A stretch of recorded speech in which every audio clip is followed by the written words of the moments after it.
बंगाल की सियासत में ममता बनर्जी के सबसे करीबी माने जाने वाले शुभेंदु अधिकारी ने टीएमसी से नाता तोड़ लिया है। उन्होंने सारे पदों से इस्तीफा दे दिया और माना जा रहा है कि केंद्रीय मंत्री शाह की मौजूदगी में बीजेपी का दामन थाम सकते हैं।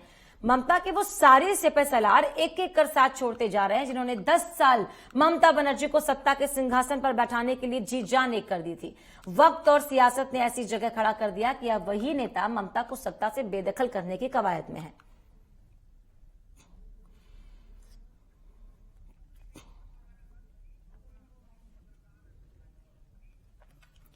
और वरिष्ठ पत्रकार मनीष शुक्ला जी हमारे साथ जुड़ गए हैं। मनीष जी, बहुत स्वागत आपका नेटवर्क 10 पर।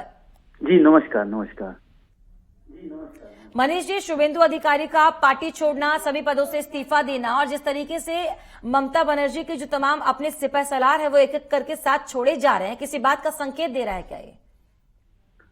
देखिए, जो पश्चिम बंगाल की राजनीति है, सत्ता का रास्ता वहां पर बिल्कुल रक्त रंजित सड़कों से होकर जाता है। चाहे आप सीपीएम के दौर को देख लें या उसके बाद जब ममता बनर्जी का उदय हुआ, उन्होंने भी वही राजनीति की और एक तरह से जो सीपीएम और उनके बीच में जो एक खून से भरी राजनीति हुई, उसके बाद ही उनका सत्ता का रास्ता खुला।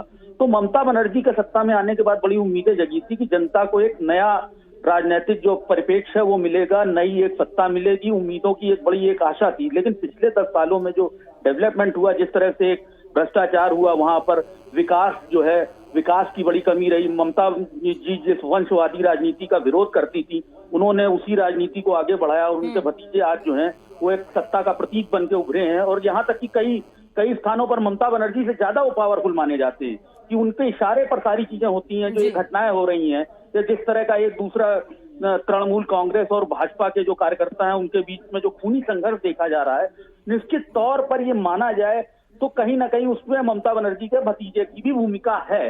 लेकिन आप ये जानिए कि जो सत्ता से जुड़े लोग हैं, जो मंत्री थे, जो विधायक हैं, चाहे वो शुभेंदु अधिकारी हो, चाहे वो जितेंद्र तिवारी हो, अगर वो ममता बनर्जी का साथ छोड़ रहे हैं तो कहीं ना कहीं वो राजनीति जो है, अराजकता उसमें हावी हो गई है और सत्ता का जो चरित्र है वो बदल गया। जो ममता बनर्जी जिस तरह से सादगी और माँ माटी और मानुष का सिद्धांत लेकर आई थी, उन्होंने वो भुला दिया और वो उनकी पार्टी में ही जब नदारत है तो उनकी पार्टी के लोग छोड़ रहे हैं। और भाजपा जो है पिछले कुछ वर्षों में बहुत ही ताकतवर बनकर उभरी और निश्चित तौर पर वो जो तृणमूल कांग्रेस है उसका विकल्प उन्होंने दिया वहां पर।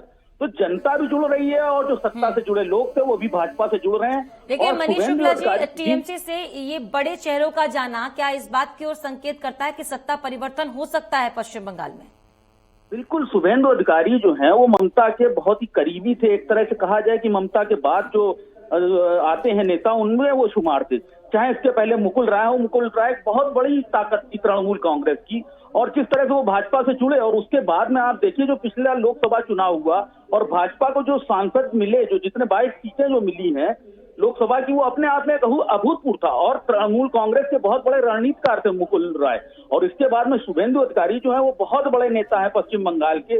वहां के आप ये समझिए कि एक तरफ से नंबर 2 माने जाते थे और वहां पर उन्होंने इस्तीफा दिया, पार्टी से अलग हो गए और ये माना जा रहा है कि आज उनके साथ में कई और विधायक भी इस्तीफा देंगे और भाजपा में आएंगे तो निश्चित तौर पर भाजपा मजबूत होगी, आगे बढ़ेगी और इसका आगामी जो चुनाव परिणाम है उस पर भी कहीं ना कहीं बिल्कुल वो परिप्रेक्ष्य दिखेगा। आपको परिवर्तन दिखना चाहिए और दिखेगा, ये माना जा रहा है।